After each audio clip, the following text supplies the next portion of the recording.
भगवद गीता महाभारत के भीष्म पर्व का एक हिस्सा है, जिसे श्री कृष्ण ने अर्जुन को कुरुक्षेत्र के युद्धभूमि में उपदेश के रूप में दिया था।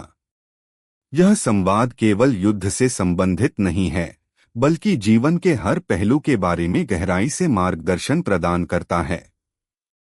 गीता के 18 अध्याय और 700 श्लोक जीवन के परम उद्देश्य, कर्म, धर्म, भक्ति और योग के महत्वपूर्ण सिद्धांतों की व्याख्या करते हैं। अर्जुन की दुविधा। कुरुक्षेत्र के मैदान में अर्जुन अपने ही रिश्तेदारों, गुरुओं और मित्रों के खिलाफ युद्ध लड़ने के लिए तैयार होता है। लेकिन जब वह अपनी सेना और विरोधी सेना को देखता है, तो वह मानसिक और भावनात्मक रूप से टूट जाता है। वह युद्ध और हिंसा की नैतिकता पर सवाल उठाता है और अपने कर्तव्यों को लेकर दुविधा में पड़ जाता है।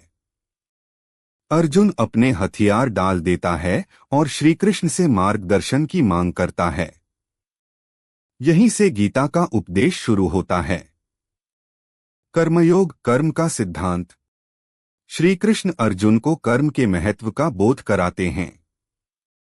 वे कहते हैं कि किसी भी मनुष्य का अधिकार केवल कर्म पर है, न कि उसके फल पर। गीता में कर्मयोग का तात्पर्य है कि व्यक्ति को अपने कर्तव्यों का पालन निस्वार्थ भाव से करना चाहिए, बिना किसी फल की इच्छा के। इस सिद्धांत के अनुसार कर्म का फल ईश्वर पर छोड़ देना चाहिए।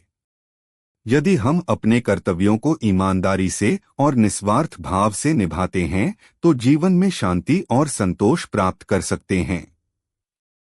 गीता में कर्म को 3 प्रकारों में विभाजित किया गया है। 1. सात्विक कर्म, जो बिना किसी व्यक्तिगत लाभ के किया जाता है। 2. राजसिक कर्म, जो केवल व्यक्तिगत लाभ के लिए किया जाता है। 3. तामसिक कर्म, जो अज्ञानता, आलस्य और हिंसा से प्रेरित होता है। श्री कृष्ण ने अर्जुन को यह भी समझाया कि कर्म से भागने की बजाय उसका सामना करना चाहिए, क्योंकि कर्म से ही व्यक्ति की उन्नति होती है। ज्ञान योग, आत्मा और परमात्मा का ज्ञान। श्री कृष्ण अर्जुन को यह भी सिखाते हैं कि मानव शरीर नाशवान है, जबकि आत्मा शाश्वत और अविनाशी है। शरीर मरता है, लेकिन आत्मा का न कभी जन्म होता है, न मृत्यु। आत्मा सृष्टि का एक अंश है, जो निरंतरता में रहती है और केवल शरीर बदलती है, जैसे कोई व्यक्ति पुराने वस्त्र त्याग कर नए वस्त्र धारण करता है। ज्ञान योग के अनुसार सही ज्ञान प्राप्त करके ही व्यक्ति जन्म मृत्यु के चक्र से मुक्त हो सकता है। श्री कृष्ण ने अर्जुन को बताया कि मोह और अज्ञानता से उत्पन्न दुख से मुक्ति पाने के लिए आत्मा के सच्चे स्वरूप का ज्ञान आवश्यक है। आत्मा का ज्ञान व्यक्ति को अहंकार, लालच और मोह से मुक्त कर देता है। भक्ति योग, प्रेम और भक्ति का मार्ग। श्री कृष्ण ने भक्ति योग का महत्व भी बताया, जिसमें व्यक्ति ईश्वर के प्रति पूर्ण समर्पण और प्रेम से जुड़ता है। भक्ति योग के अनुसार ईश्वर के प्रति निष्काम प्रेम और समर्पण ही मोक्ष का मार्ग है। भक्ति में व्यक्ति अपने अहंकार और इच्छाओं को त्याग कर ईश्वर की शरण में जाता है। गीता में कहा गया है कि भक्ति योग के माध्यम से कोई भी व्यक्ति, चाहे वह किसी भी वर्ग, जाति या धर्म का हो, ईश्वर की कृपा प्राप्त कर सकता है।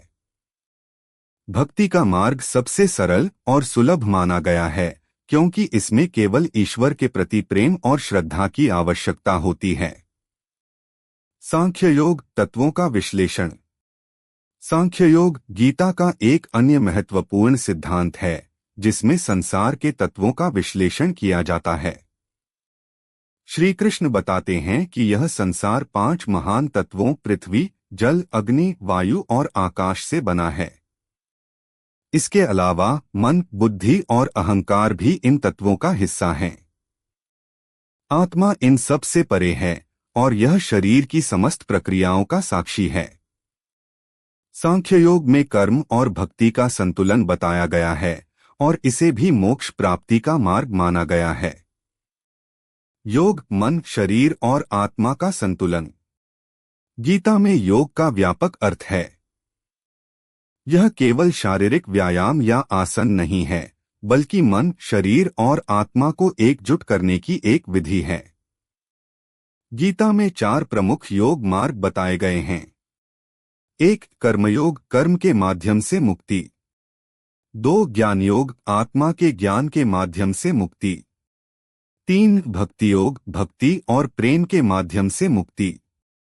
4. राजयोग, ध्यान और आत्मनियंत्रण के माध्यम से मुक्ति। योग के माध्यम से व्यक्ति अपने मन और इंद्रियों को नियंत्रित कर सकता है, जिससे उसे आत्मज्ञान की प्राप्ति होती है।